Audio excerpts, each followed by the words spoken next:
this video is going to be about TanaCon, okay?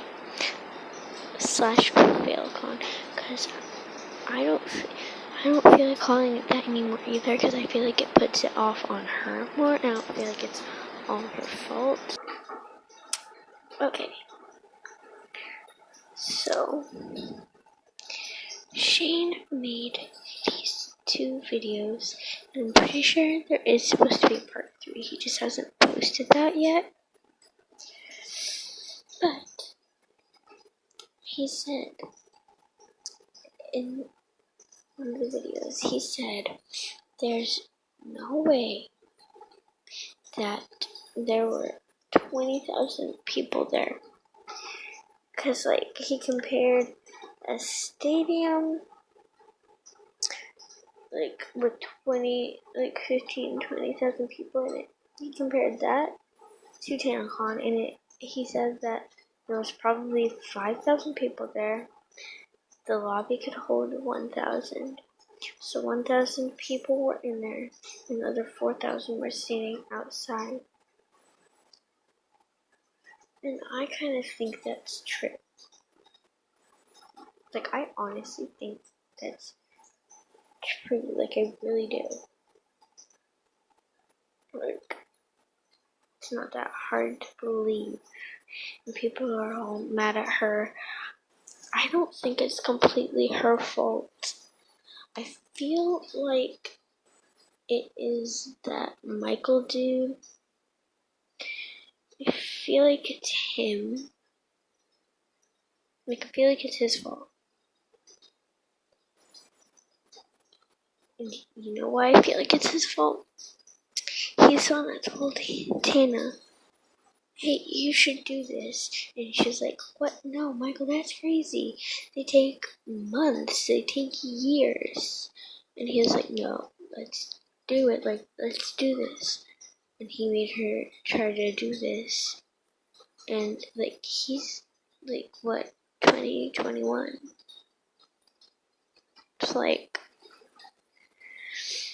and the fact that he's been doing this since he was, like, whatever he said, 17.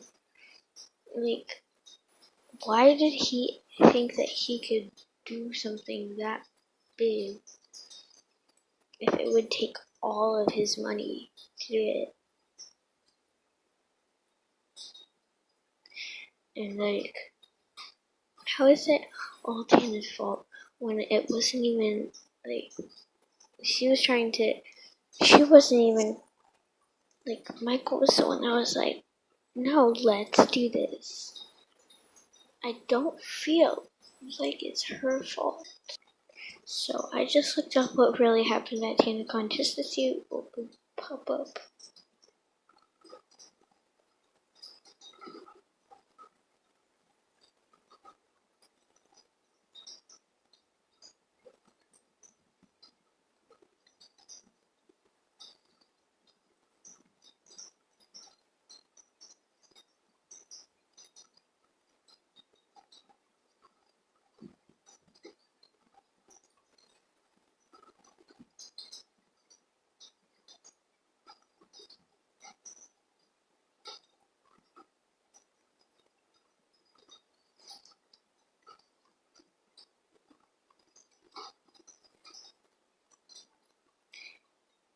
$15,000.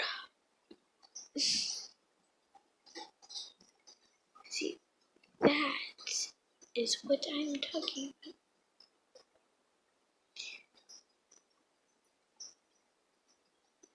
By the way, as always, sorry for background noise.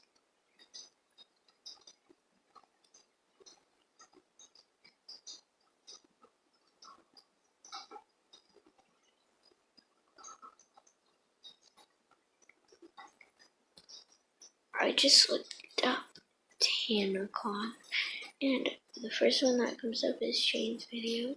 It has 6 million views as of right now. 10:01 p.m. on July 1st. And then this one, the attendee, Morgan Adams. 10 motion video. Oh my gosh.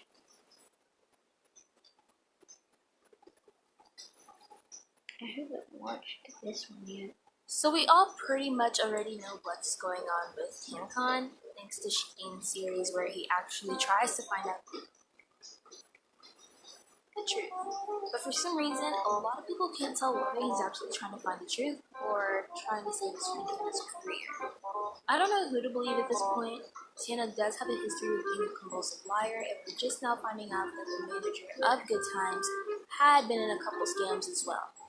TanaCon was a major flop, and personally, I believe Tana was only doing this out of spite towards VidCon, since it began before the event for good. She made her fans think that her event was a cheaper alternative to VidCon, and it was much safer and funner and better, but all of that was just a lie. She failed to provide basic things like water and her appearance, so her fans didn't even get a chance to meet her. Fuck VidCon! Fuck anyone who created VidCon! I think all of the rebelled people and all of the unwanted people should host a little meet and greet in Anaheim, California on the same days as VidCon. Wait, you're really right. I mean, it was just kind of like, I mean, she was already like dehydrated at that point. Granted, we should have showed up with water and stuff. We kind of just like. Should you have though?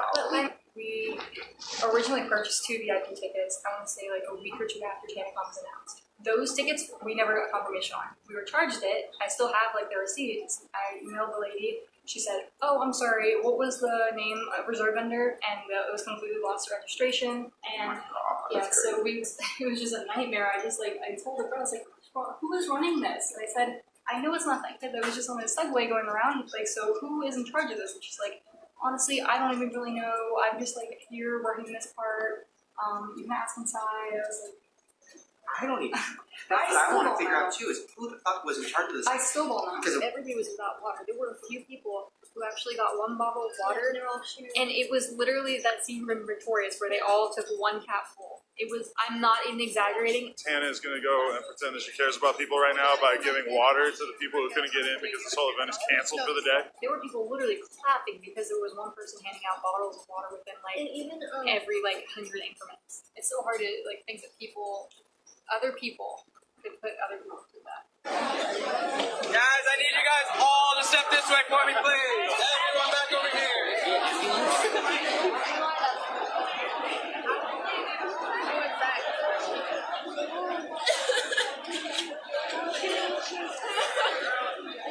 According to Tana, the reason why the event flopped was due to the over 15,000 unticketed guests who waited outside in the parking lot to go into the Marriott which the event was taking place.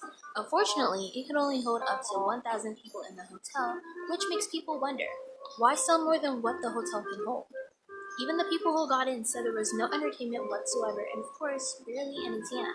Some even paid VIP, but later learned that some people that actually got in didn't even pay to meet Tana, or anybody at all, but still managed to get in, which made her fans even more upset due to the lack of planning. And to ice the cake, she didn't even tweet the entire day after that and said not a word. In fact, she was found at a party literally the night of TanaCon. A lot of people, including her ex-friend, Sister Charles, decided to share their thoughts on the situation. First of all, it was her birthday. If she wants to go to a party that day, she can, because it's her birthday party, so don't get mad at her for trying to at least have a semi-good birthday party. Like, to make her birthday a little bit better for herself. You can't be like, oh, instead she went to a party. It was her birthday. James goes to say that he did try to talk Tana out of the whole thing, or at least, in my understanding, try to have things more thought out. But Tana ultimately refused, resulting in the ending of their friendship. Anyways, we all know and love Shane. Honestly, who doesn't? But in this series, I find it really hard to believe or take him seriously. A lot of people feel like he's taking the whole issue too lightly, and Tana could easily manipulate him into showing the world a side that she wants them to see. Knowing also that Shane has a large audience on his channel, she knows it would be perfect to make the whole thing look like a complete accident on her end, which is hard to believe because she lies a lot. This is what I'm talking about. Now that this Michael dude tried to make a TanaCon and it turned out horrible and it's his fault, people are like, oh, it's all Tana's fault, it's all Tana's fault.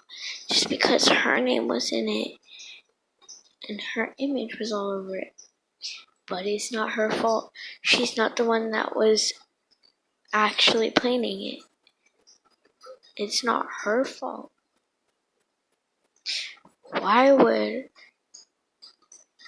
First of all, why would Shane let Tana do that to him? Like, why? He would post something on his channel that wasn't genuine. Now here's where Shane plays a role. Now Shane was on the featured creator list, so a ton of fans were upset that they paid VIP, flew out to California, and never actually got a chance to meet him there. In fact, people said a lot of the featured creators didn't even show up. Of course, feeling bad, he got in contact with one of the fans who VIP'd to see him, and they explained the whole thing was linked to scams and the event was an entire lie. See, at good times. Why did they act them? Because they were in trouble. What do you guys think? Do you think Tana or Michael is lying? Share your opinions down below and subscribe to I Am Toasty for more videos. Brand new, I put the real song.